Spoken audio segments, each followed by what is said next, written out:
పులివెందుల మీద జడ్పీటీసీ ఉప ఎన్నికని చాలా ప్రతిష్టాత్మకంగా తీసుకుని గతంలో నంద్యాల ఉప ఎన్నికలో ఎన్ని అరాచకాలు చేశారో ఇప్పుడు కూడా అలాగే చేసే పరిస్థితులు ఉన్నాయని వార్తలు వస్తున్నాయి. నిన్న దాడి కూడా జరిగింది ఒక ఇండిపెండెంట్ అభ్యర్థి మీదట. ఏమిటి మీ మీ మీ విశ్లేషణ ఏమిటి సార్? ఇప్పుడు చనిపోయిన చోట ఎవరైనా సరే అకస్మాత్తుగా మరణించినటువంటి ప్రజాప్రతినిధికి సంబంధించినటువంటి ఎన్నికల్లో అన్ని రాజకీయ పార్టీలు కూడా గతంలో ఏమనుకునేవారంటే చనిపోయినటువంటి మిగిలిన కాలాన్ని వాళ్ళ కుటుంబ సభ్యులు ఎవరితోనో పెట్టి పూర్తి చేసేవారు. అలాంటిది ఒక ప్రతిపక్ష నేతగా అనేక సంవత్సరాలుగా ఓటమి ఎరగినటువంటి ప్రాంతంలో అక్కడ వచ్చినటువంటి ఉప ఎన్నికల్లో మనుషుల్ని పెట్టడము, దౌర్జన్యం చేయటము, లేకపోతే కార్లు పగలగొట్టడము, భయభ్రాంతులకు గురి చేయటము, అంటే అధికార దుర్వినియోగానికి ప్రభుత్వము అక్కడ పోలీసు యంత్రాంగాన్ని ఉపయోగించుకుని ఆ ప్రాంతంలో పూర్తిగా శాంతి భద్రతలు సమస్య వచ్చే విధంగా, ప్రజలందరూ స్వేచ్ఛగా స్వతంత్రంగా ఓటు వేయడానికి భయపడే విధంగా ప్రజల్ని ఓటర్ని భయపెట్టాలి అని చెప్పనే ఒక కార్యక్రమాన్ని తీసుకోవడం జరిగింది.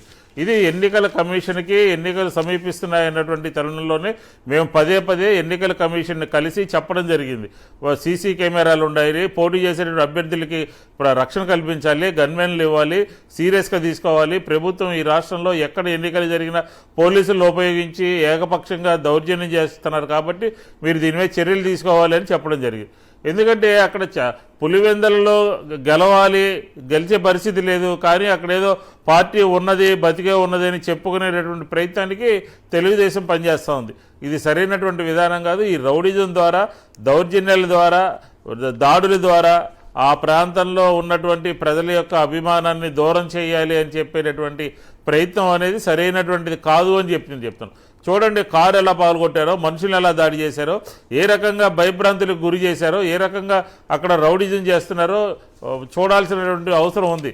కానీ ఉద్దేశం ఇది సర్కారు యొక్క దాడి అని చెప్పని, ఉద్దేశపూర్వకంగా చేసినటువంటి దాడి అని రాష్ట్రంలో పోలీస్ అధికారులు, డీజీపీ కానీ, ఆ ప్రాంతంలో ఉన్నటువంటి డిఐజీ కానీ, అక్కడ ఉన్నటువంటి ఎస్పీ కానీ, అక్కడ ఉన్నటువంటి లోకల్ వాళ్ళు ఏం చేస్తున్నారని చెప్పిన వైఎస్ఆర్ కాంగ్రెస్ పార్టీ అడుగుతూ ఉంది.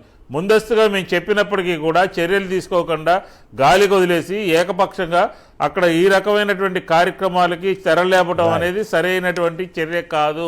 ఆంధ్రప్రదేశ్లో ప్రజాస్వామ్యం లేదు, ఆంధ్రప్రదేశ్లో పోలీసులు ఏకపక్షంగా వ్యవహరిస్తున్నారు అనే దానికి పులివెందుల్లో నిన్న జరిగినటువంటి దాడే ఒక ఉదాహరణ అని చెప్తా ఉన్నాను.